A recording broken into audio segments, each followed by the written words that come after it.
Viewers welcome back on programme. So viewers गलबात करन जा रहे हैं कि अज 10 अक्तूबर का वह दिन है जदों ठीक 76 साल पहला 10 अक्तूबर 1947 ਨੂੰ ਭਾਰਤੀ हुकूमत ने सिख कौम ਨੂੰ एक ਜਰਾਇਮ पेशा कबीला यानी कि क्रिमिनल ट्राइब ऐलानिया सी। सो 10 अक्तूबर की अहमियत का दूसरा पहलू है जदों कि 1983 ਵਿੱਚ यूके के हाउस ऑफ लॉर्ड ਵੱਲੋਂ ਸਿੱਖਾਂ ਨੂੰ ਇੱਕ ਵੱਖਰੀ ਕੌਮ ਅਤੇ ਰੇਸ ਵਜੋਂ ਮਾਨਤਾ ਦਿੱਤੀ ਗਈ ਸੀ। ਸੋ ਇਸ ਬਾਰੇ ਆਪਾਂ ਗੱਲਬਾਤ ਕਰਨ ਜਾ ਰਹੇ ਹਾਂ। ਸੋ ਅਸੀਂ ਚਾਹਾਂਗੇ ਕਿ ਤੁਸੀਂ ਇਸੇ ਤਰ੍ਹਾਂ ਬਣੇ ਰਹਿਣਾ, ਦੇਖਣ ਸੁਣ ਲਈ ਐਂਡ ਲਿਖਣ ਲਈ ਤੁਹਾਡਾ ਸਭ ਦਾ ਬਹੁਤ ਧੰਨਵਾਦ ਜੀ। ਡਾਕਟਰ ਸਾਹਿਬ ਕੀ ਵਿਚਾਰਾਂ ਨੇ? ਦੇਖੋ, ਕੁਝ ਤਰੀਕਾਂ ਐਸੀਆਂ ਹੁੰਦੀਆਂ ਨੇ ਜਿਹੜੀਆਂ ਤੁਹਾਡੀ ਮੈਮਰੀ 'ਚ ਐਚ ਹੁੰਦੀਆਂ, ਉਸ ਦੇ ਵਿੱਚ ਉਕਰੀਆਂ ਹੁੰਦੀਆਂ। ਔਰ ਅੱਜ ਜਦੋਂ ਮੈਂ ਸਵੇਰੇ ਦੇਖਿਆ ਕਿ ਵੀ ਅੱਜ 10 ਅਕਤੂਬਰ ਹੈ ਤਾਂ ਮੈਂ ਕਿਹਾ ਕਿ ਵੀ 10 ਅਕਤੂਬਰ ਦਾ ਕੋਈ ਖਾਸ ਹੈ। ਹਾਲਾਂਕਿ ਮੈਂ ਕਿੰਨੇ ਵਾਰੀ ਪ੍ਰੋਗਰਾਮ 'ਚ ਜਦੋਂ ਕੋਟ ਕਰਦਾ ਕਿ 10 ਅਕਤੂਬਰ 1947 ਨੂੰ ਪੰਜਾਬ ਦੇ ਉਸ ਵੇਲੇ ਦੇ ਗਵਰਨਰ ਚੰਦੂ ਲਾਲ ਤ੍ਰਿਵੇਦੀ ਨੇ ਡਿਪਟੀ ਕਮਿਸ਼ਨਰਸ ਦੇ ਨਾਂ ਜਿਹੜਾ ਇੱਕ ਸਰਕੂਲਰ ਭੇਜਿਆ ਸੀ ਸਿੱਖਾਂ ਨੂੰ ਜਰਾਇਮ ਪੇਸ਼ਾ ਕਬੀਲਾ ਐਲਾਨਣ ਵਾਲਾ, ਔਰ ਉਹੀ 10 ਅਕਤੂਬਰ ਹੈ। ਹੁਣ ਅੱਜ ਅਸੀਂ ਜਦੋਂ 76 ਸਾਲ ਬਾਅਦ ਉਸੇ 10 ਅਕਤੂਬਰ ਨੂੰ ਗੱਲ ਕਰ ਰਹੇ ਹਾਂ।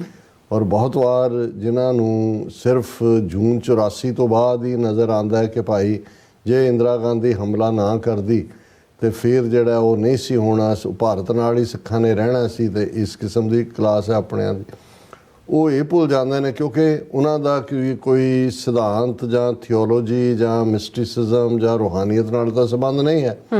ਹੁਣ ਅਫਜ਼ਲ ਅਹਿਸਨ ਰੰਧਾਵਾ ਵਰਗਾ ਜਿਹੜਾ ਅੰਮ੍ਰਿਤਸਰ ਦਾ ਜੰਮਿਆ ਔਰ ਪਾਕਿਸਤਾਨੀ ਪੰਜਾਬ 'ਚ ਬੈਠਾ 9 ਜੂਨ 1984 ਨੂੰ ਨਵਾਂ ਘੱਲੂਘਾਰਾ ਲਿਖ ਰਿਹਾ ਅਤੇ ਨਾਲ ਉਸ 'ਚੋਂ ਕਹਿ ਰਿਹਾ ਕਿ ਵੈਰੀਆਂ ਕੱਢ ਵਿਖਾਲਿਆ 5 ਸਦੀਆਂ ਦਾ ਵੈਰ। ਉਹਨਾਂ ਨੂੰ 5 ਸਦੀਆਂ ਦੇ ਇਤਿਹਾਸ ਦੀ ਸਮਝ ਹੈ ਕਿ ਕਿਵੇਂ ਗੁਰੂ ਨਾਨਕ ਸਾਹਿਬ ਦੀ ਵਿਚਾਰਧਾਰਾ ਨੂੰ ਜਿਨ੍ਹਾਂ ਨੇ ਜਦੋਂ ਪੰਡਤ ਦਾ ਹੱਥ ਫੜ ਲਿਆ ਸੀ ਜਨੇਊ ਪਾਉਣ ਵਾਲਾ, ਅਤੇ ਲੜਾਈ ਸ਼ੁਰੂ ਹੋ ਗਈ ਜਿਹੜੀ ਆਈਡੀਆਜ਼ ਦੀ ਲੜਾਈ ਹੁੰਦੀ ਹੈ। ਲੇਕਿਨ 15 ਅਗਸਤ 1947 ਨੂੰ ਹੀ ਇਹਨਾਂ ਕੋਲ ਪੋਲੀਟੀਕਲ ਪਾਵਰ ਆਈ। ਪਿਛਲੀਆਂ ਸਦੀਆਂ ਜਿਨ੍ਹਾਂ ਨੇ ਉਹ ਮੁਗਲਿਆ ਹਕੂਮਤ ਹੋਏ, 22 ਧਾਰ ਦੇ ਪਹਾੜੀ ਰਾਜੇ ਹੋਣ, ਬਾਅਦ 'ਚ ਅੰਗਰੇਜ਼ ਹੋਣ, ਉਹਨਾਂ ਦੇ ਔਰ ਸਿੱਖ ਰਾਜ ਨੂੰ ਡੁਬੋਣ ਦੇ ਵਿੱਚ ਮਿਸਰਾਂ ਡੋਗਰਿਆਂ ਦਾ ਕੀ ਰੋਲ ਹੈ ਇੱਕ ਵੱਖਰਾ ਵਿਸ਼ਾ ਹੈ। ਲੇਕਿਨ ਇਹਦੇ 'ਚ ਕੋਈ ਸ਼ੱਕ ਨਹੀਂ ਹੈ ਕਿ ਇਹਨਾਂ ਦੇ ਹੱਥ ਜਦੋਂ ਪਾਵਰ ਆਈ, ਇਹ ਉਦੋਂ ਹੀ ਉਹਨਾਂ ਨੇ ਡਿਸਾਈਡ ਕਰ ਲਿਆ ਸੀ ਕਿ ਇਸ ਕੌਮ ਦਾ ਮਲੀਆ ਮੇਟ ਕਰਨਾ।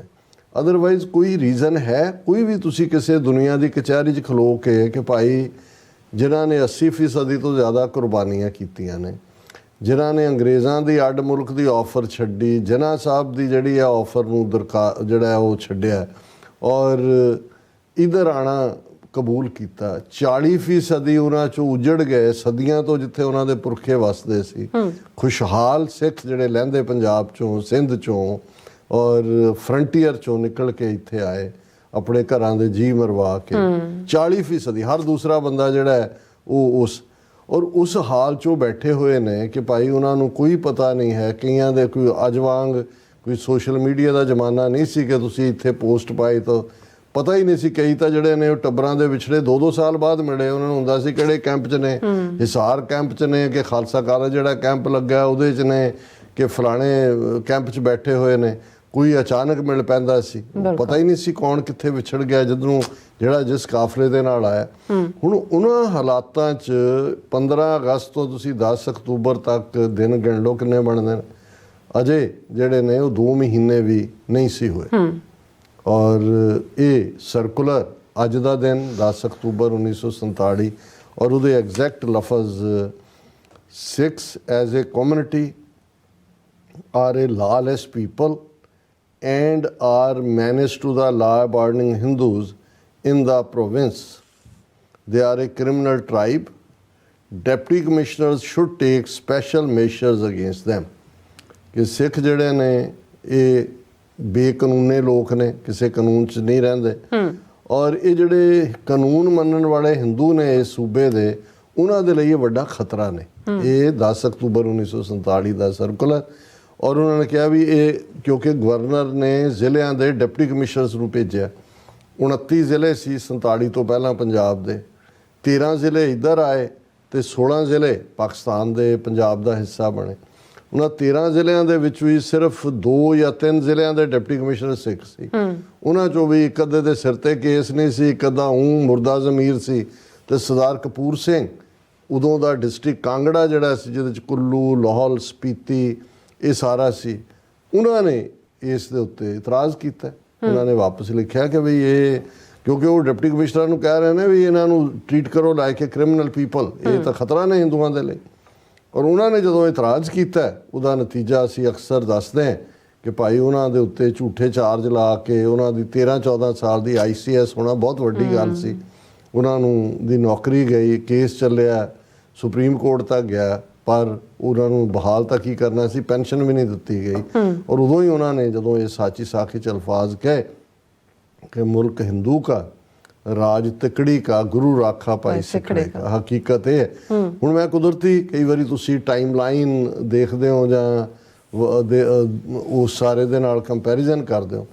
ਹੁਣ ਇੱਕ ਪਾਸੇ ਤਾਂ ਉਹ ਜਿਹੜਾ ਸਾਡੇ ਤੇ ਕ੍ਰਿਮੀਨਲ ਟ੍ਰਾਈਬ ਦਾ ਉਹਨਾਂ ਨੇ ਲੇਬਲ ਲਾਇਆ ਸੀ, ਉਹੀ ਲਗਾਤਾਰ ਚੱਲਦਾ ਰਿਹਾ, ਉਹਦੇ ਨਾਂ ਹੀ ਬਦਲੇ। 84 ਤੱਕ ਪਹੁੰਚਦੇ ਆ, 84 ਤੋਂ ਪਹਿਲਾਂ ਹੀ ਰਾਦਰ 80 'ਚ ਫਿਰ ਉਹਨਾਂ ਨੇ ਕ੍ਰਿਮੀਨਲ ਟ੍ਰਾਈਬ ਨੂੰ ਜਿਹੜੇ ਸ਼ੁੱਧ ਹਿੰਦੀ ਦੇ ਲਫ਼ਜ਼ ਦਿੱਤੇ, ਉਹ ਅਲਗਾਵਵਾਦੀ, ਉਗਰਵਾਦੀ, ਆਤੰਕਵਾਦੀ। ਅੱਛਾ, ਹੁਣ ਅਲਗਾਵ, ਉਗਰ, ਆਤੰਕ, ਇਹ ਵੀ ਇਹਦਾ ਮਤਲਬ ਇਹੀ ਹੁੰਦਾ ਸੀ ਸਿੱਖ ਲਈ ਲਫ਼ਜ਼ ਨੇ। ਅੱਛਾ, ਔਰ ਇਹ ਤਾਂ ਖਾਲਿਸਤਾਨੀ ਕਹਿਣਾ ਤਾਂ ਬਾਅਦ ਸ਼ੁਰੂ ਕੀਤਾ, ਉਦੋਂ ਤਾਂ ਆਤੰਕਵਾਦੀ, ਅਲਗਾਵਵਾਦੀ, ਉਗਰਵਾਦੀ।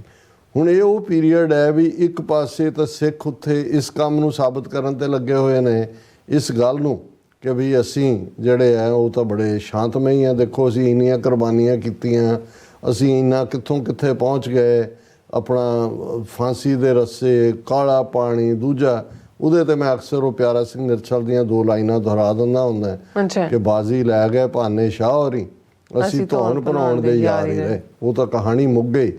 ਔਰ ਉਹ ਅੱਜ ਤੱਕ ਵੀ 75 ਸਾਲ ਹੁਣ ਵੀ ਭਾਈ ਅੰਮ੍ਰਿਤਪਾਲ ਸਿੰਘ ਦਾ ਇਸ਼ੂ ਆਇਆ ਤੇ ਕਿਵੇਂ ਬਾਹਰਲੇ ਸਿੱਖ ਔਰ ਦੂਜੇ ਇਹ ਸਾਬਤ ਕਰਨ ਸੀ ਬਹੁਤ ਦੇਸ਼ ਭਗਤ ਆ ਅਸੀਂ ਫਲਾਣਾ। ਜੇ ਕੈਨੇਡਾ ਦੇ ਪ੍ਰਾਈਮ ਮਿਨਿਸਟਰ ਨੇ ਹਾਂ ਦਾ ਨਾਰਾ ਮਾਰਿਆ ਕਿ ਭਾਈ ਤੁਹਾਡਾ ਮੁੰਡਾ ਪੰਜਾਬ ਦਾ, ਇਹਨਾਂ ਦੀਆਂ ਏਜੰਸੀਆਂ ਨੇ ਮਾਰਿਆ, ਬਾਹਰ ਤਾਂ ਸਿੱਖਾਂ ਨੇ ਇਸ ਦੇ ਨਾਲ ਜਿਹੜਾ ਉਹ ਯਕਜਹਿਤੀ ਦਿਖਾਈ, ਤੁਸੀਂ ਭਾਰਤ ਦੇ ਸਿੱਖਾਂ ਦਾ ਹਾਲ ਦੇਖੋ। ਹਾਲਾਂ ਅਸੀਂ ਮੁਬਾਰਕਬਾਦ ਦਿੰਦੇ ਹਾਂ ਸ਼੍ਰੋਮਣੀ ਅਕਾਲੀ ਦਲ ਅੰਮ੍ਰਿਤਸਰ ਨੂੰ, ਖਾਸ ਤੌਰ ਤੇ ਯੰਗ ਇਮਾਨ ਸਿੰਘ ਮਾਨ, ਸਿਮਰਨਜੀਤ ਸਿੰਘ ਮਾਨ ਦੇ ਬੇਟੇ, ਉਹ ਪੂਰਾ ਥੈਂਕਸਗਿਵਿੰਗ ਦੇ ਮੌਕੇ ਕੈਨੇਡਾ ਥੈਂਕ ਯੂ ਕਰਨ ਗਏ, ਭਾਈ ਤੁਸੀਂ ਸਾਡੇ ਬੱਚਿਆਂ ਨੂੰ ਰੁਜ਼ਗਾਰ ਵੀ ਦਿੱਤੇ ਹੋਏ ਨੇ ਔਰ ਤੁਸੀਂ ਸਾਡੇ ਲਈ ਹਾਂ ਦਾ ਨਾਰਾ ਵੀ ਮਾਰਿਆ। ਲੇਕਿਨ ਤੁਸੀਂ ਬਾਕੀ ਸਿੱਖਾਂ ਦਾ ਹਾਲ ਦੇ, ਇਹ ਗੁਲਾਮੀ ਹੈ 75 ਸਾਲ 'ਚ, ਜਿਹੜੇ ਅੱਜ ਵੀ ਉਹਨਾਂ ਦੀਆਂ ਨਜ਼ਰਾਂ 'ਚ ਕ੍ਰਿਮੀਨਲ ਟ੍ਰਾਈਬ ਹੀ ਨੇ। ਤੁਸੀਂ ਹਰ ਮੋੜ ਦੇ ਉੱਤੇ ਸਾਬਤ ਕਰੋ ਵੀ ਤੁਸੀਂ ਦੇਸ਼ ਭਗਤ।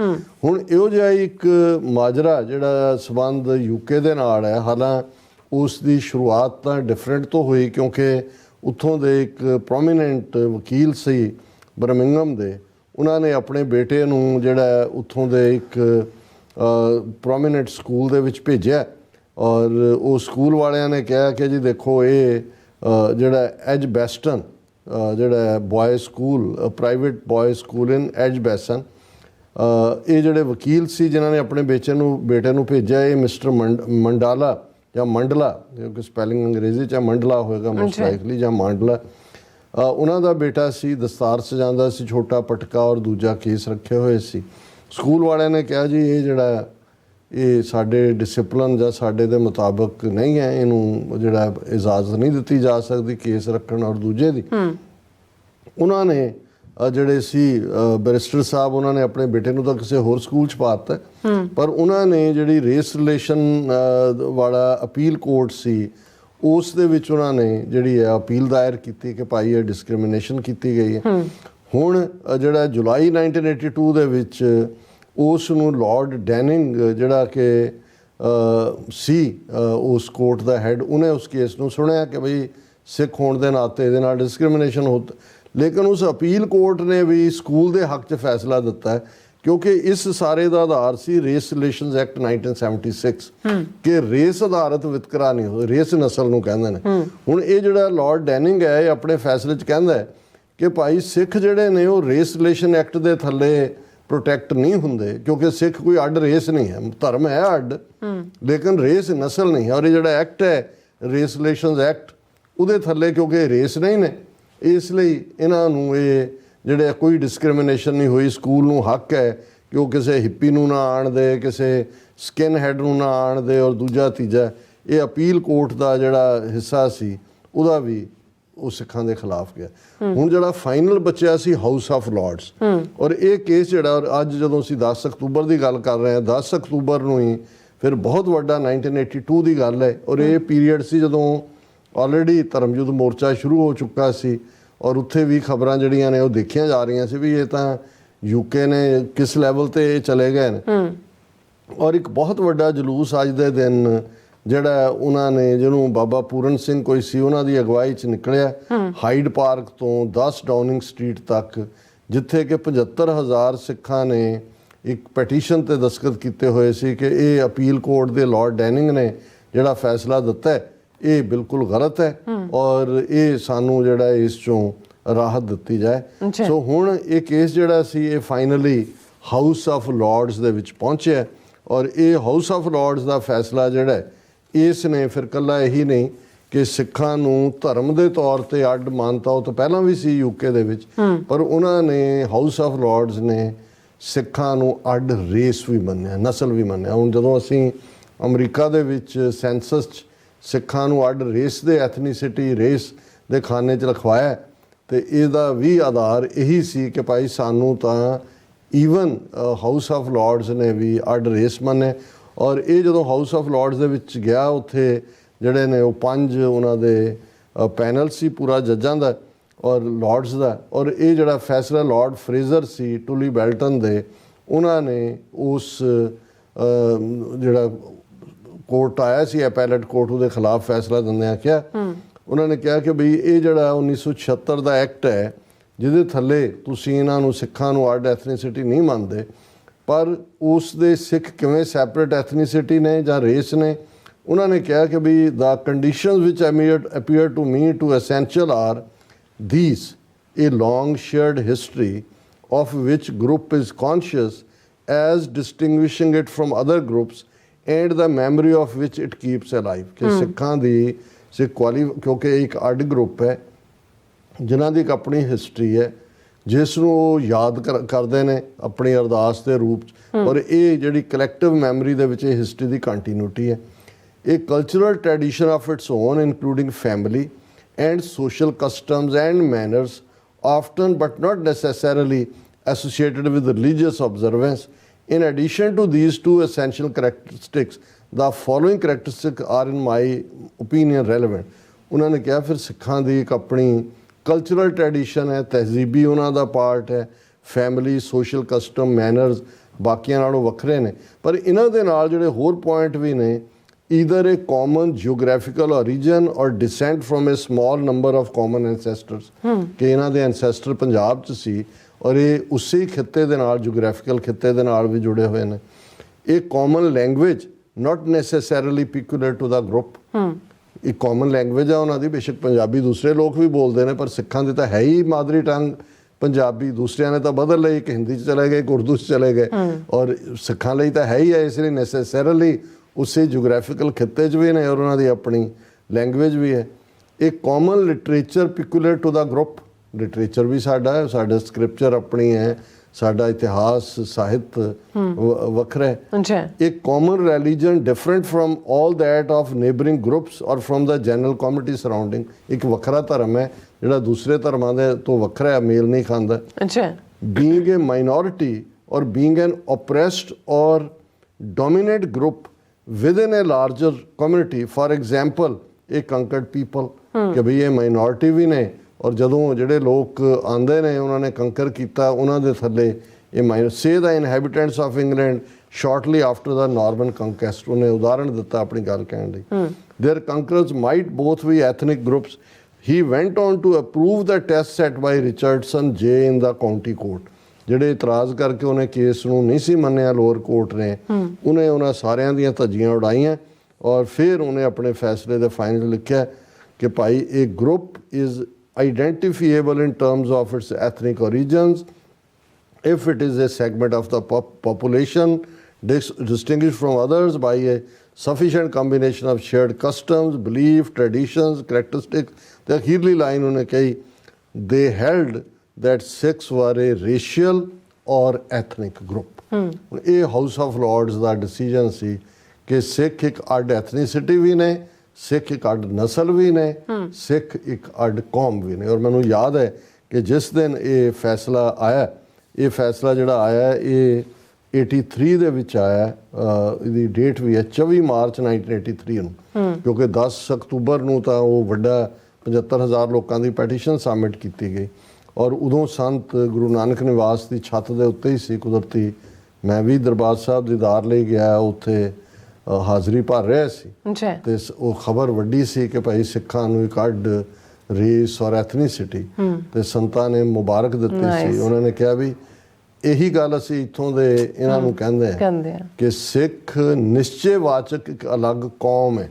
ਉਹਨਾਂ ਨੇ ਕਿਹਾ ਵੇਖ ਲਓ ਵਲਾਇਤ ਵਾਲਿਆਂ ਨੇ ਕੌਮ ਤੋਂ ਵੀ ਅੱਗੇ ਜਾ ਕੇ ਨਸਲ ਵੀ ਸਾਨੂੰ ਵੱਖਰੀ ਮੰਨ ਲਿਆ। ਔਰ ਮੈਂ ਸਮਝਦਾ ਵੀ ਅੱਜ ਇਹ ਸਾਨੂੰ ਦੇਖਣਾ ਹੋਏਗਾ ਕਿ ਇਹੀ ਇੱਕ ਪਾਸੇ ਜਿਸ ਖਿੱਤੇ 'ਚ ਅਸੀਂ ਕੈਦ ਹੋਏ, ਉਹਨਾਂ ਨੇ ਸਾਨੂੰ ਕ੍ਰਿਮੀਨਲ ਟ੍ਰਾਈਬ ਬਣਾਇਆ, ਔਰ ਕਿਵੇਂ ਉਹ ਸਫ਼ਰ ਕਿੱਥੋਂ ਤੱਕ ਪਹੁੰਚਿਆ ਕਿ 1983 'ਚ ਅਸੀਂ ਯੂਕੇ ਦੇ ਵਿੱਚ ਇਹ ਲੜਾਈ ਜਿੱਤੀ ਕਿ ਭਾਈ ਅਸੀਂ ਅੱਡ ਨਸਲ ਹੈ, ਅੱਡ ਐਥਨੀਸਿਟੀ ਹੈ, ਧਰਮ ਤਾਂ ਹਾਂ ਹੀ ਹੈ।